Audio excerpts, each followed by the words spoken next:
Hey everybody, and welcome to your YouTube exclusive, and welcome to Haunted Marietta. This is the Anchorage.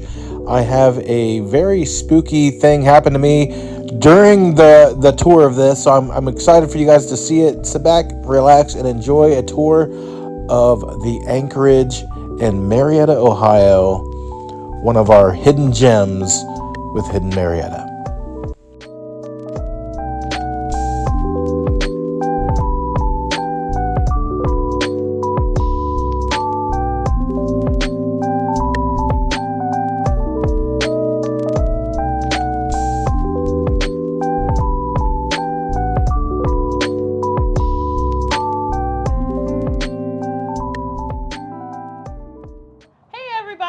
Thank you for joining us here on this video. We are going to be walking you through the Anchorage Mansion, which is located here in Marietta, Ohio. My name is Viva. I'm Karita. And we're going to tell you a little bit of history and a little bit about the hauntings that go on here. So if you guys want to know what the inside of this beautiful mansion looks like, follow us inside.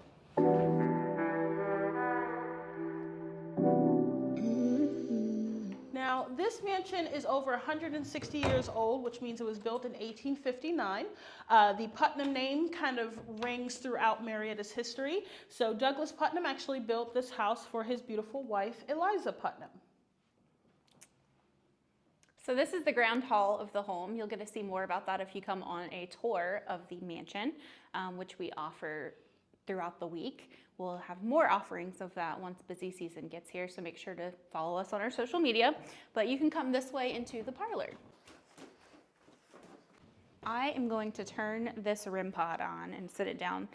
This is one of our hot spots of the home, one of the active areas, we like to say. So this is a REM pod, if you've never used any kind of paranormal equipment. This one's super popular. A lot of people on ghost hunting shows will use this. It basically creates an electromagnetic dome around itself. If anything with energy penetrates that dome, it's gonna light up and it's gonna make some noise. We're all made up of energy. So you just turn it on and sit it down somewhere. You don't have to be near it or touching it. It's something that's really cool to use in a dark room because you can see the light, and when it does light up, I'll give you an example, or Viva will give you an example. It's gonna light up even more and make some noise wherever you are in the room. You're gonna see that and hear it. But this is the parlor of the Anchorage Mansion.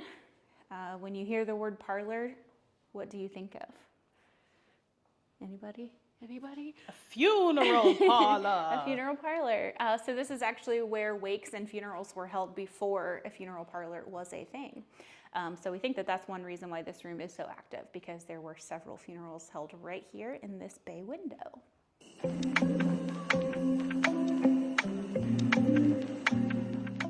The second story of the Anchorage Mansion, as you can probably tell from looking around behind me. We have not started restoring this part of the mansion yet. We are almost done with the first floor, and now our next step is this floor. This was the level that the family would have slept on. I did go ahead and put our REM pod out to see if we have any activity while we're walking around up here. So if you hear any beeping, good chance it could be a ghost.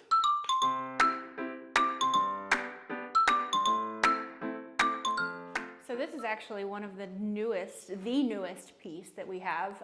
Since we've been here, we have not had any original furniture, nothing from the Putnams who lived here. The castle in Marietta has had this bed, and they just got a new one that was original to the castle. And the papers that went with this bed state that it was actually built for the Putnam family. In, I think it was late 1700s. I think is so, when they something around believe there. it was built. And then, so this was likely in the Anchorage at one point when Douglas Putnam lived here. And now it is back. We just got it back. We haven't rolled out the, what's it called, the purple mattress or anything like that on it yet. I don't think there's any bed bugs, but it's super, super old. The legend with this bed is that it was actually carved from one tree, which seems pretty impossible if you think about the trees today. Mm-hmm. But in 1700s, the trees were massive. They were huge, so it probably was pretty likely.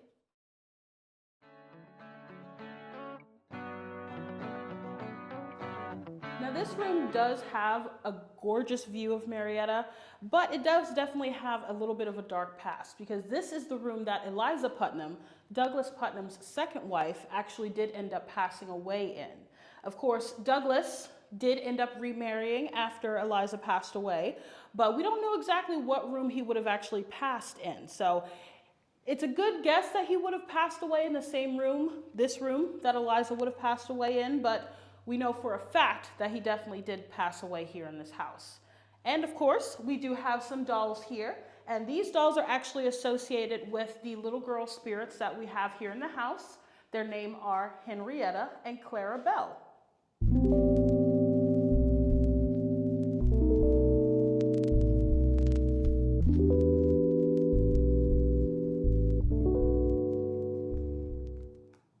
So when the Putnam family built this home, they were very wealthy. They were very much against having slaves. Obviously, Ohio was against having slaves in general, but they did have servants that said that they were paid very well. They were treated like family. You're on the floor right now where the family would have slept, and we're going to walk to the servants' quarters, but in order to do that, we do have to go down these shallow, narrow stairs. And that is because although they were very well taken care of and loved, they had to know they were beneath the family, and they could not sleep on the same level that the family was on.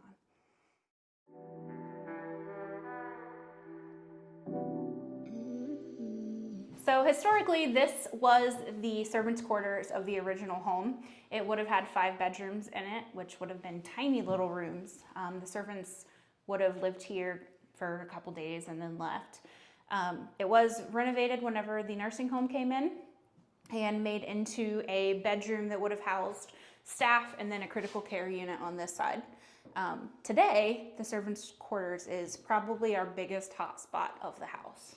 Yes, and it is, for the most part, inhabited by a gentleman who pretty much has no name. A lot of our reoccurring investigators just like to call him Casanova, because he tends to gravitate a lot more towards women in this area than he does to men. People have claimed to have been touched, been groped in some way, shape, or form, have been whispered, had somebody whisper in their ear. A lot of people get cold chills, and I personally have actually had a man stand in front of me and laugh in my face. So that was pretty terrifying, to say the least. This is the area that we will have a lot of groups on a tour, and they will just walk in and say, nope, I'm done, and leave. My favorite is the bull rider from Texas who tackled teenage girls to get out of here. That was pretty summer. funny. That was pretty funny. Yeah. Just a moment ago, while she was in there introing the servants' quarter to me on camera, something grabbed the back of my shirt and tugged down, and I thought it was Viva maybe fixing my shirt for me while I was holding my camera, and she swears that it wasn't her. So I believe I just had my first little paranormal experience at the Anchorage mansion. And you think it was one of the girls? Probably one of the girls, Henrietta and Clara. They're really drawn to men for some reason, and they do like tugging on clothing. We will wear our big dresses in here with our hoop skirts, and they often pull on our clothes. Yes. Okay. Well, that was not what I expected. It's usually when you don't expect it that something does happen. Oh, yeah. So that's, you're 100% right, natural, on par.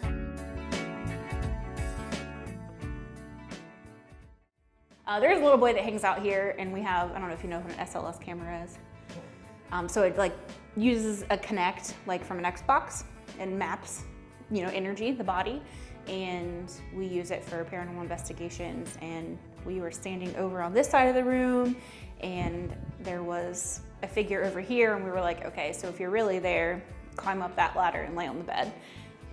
Short figure, probably like an 8 or 9-year-old child size, climbs up the ladder, gets onto the bed, and poses like this. It's great.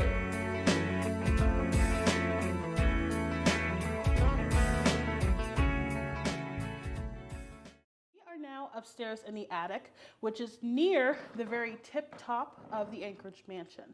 As you can see, we have several toys behind me here, and what I will put down while we're standing up here and talking is this K2 meter. K2 meters are actually used by electricians to find faulty wiring in walls. So a lot of people do believe that K2 meters can also pick up electromagnetic energy that ghosts are said to give off. Now you have to keep in mind, sometimes electrical things are actually going to make it go off. So it's always good to make sure that whenever you are using stuff like this, you keep them away from any sort of electronics like cell phones, microphones, and whatnot. But what I will do is set this over by the music box while we are up here talking. The music box is actually not a piece of equipment, but it is very well liked by the two little girl spirits that are here, Henrietta and Clarabelle. A lot of people, a lot of our regulars like to come in and give them shiny little coins and everything. So we have quite a large collection of bracelets and quarters and pennies and stuff. But they tend to come forward and hang out with us if we actually play the music.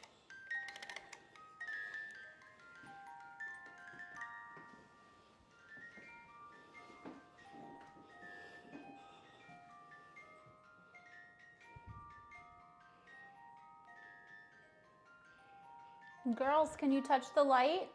The green light?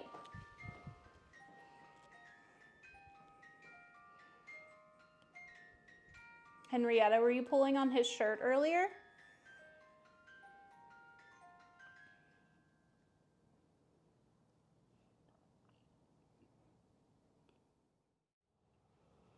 Now this staircase does have a really interesting history to it, but of course you'll have to come and do a tour with us in order to figure out what that history is. But it does lead up to the very tip top of the Anchorage mansion, which a lot of people like to refer to as the cherry on top. So come with us to see what's up there. So a lot of people believe that this tower was put here for the Underground Railroad. We actually do not think that that was the case. Miss Eliza fell in love with the Italianate architecture of the New England houses when she went to visit, and the tower at the top was just a piece of that architecture. So the tower was a great place to look out onto the river. When the home was originally built, they owned the land from the river all the way back up to what is Harmer Hill today. This is my favorite spot to watch the fireworks. Sternal Festival fireworks. Now, as you can see, the view up here of Marietta is absolutely beautiful, but that is exactly why we do what we do. We want to know more about Marietta. We want to know more about the Mid-Ohio Valley, and we're constantly researching more information and more history about this beautiful location here. We're so happy to be able to work with the Washington County Historical Society to be able to give tours here, to be able to have our shop here, and to be able to provide paranormal experiences for all of our newcomers and some of our regular seasoned investigators. So definitely check out our website, www.hiddenmarietta.com. We also have social media. We have Facebook, Instagram, and TikTok. And also be curious. Definitely go out there and see what you can find, not only in Marietta here, but also any town that you might be watching from. There's always some hidden history, especially with Hidden Marietta. Tour your hometown. Oh yes.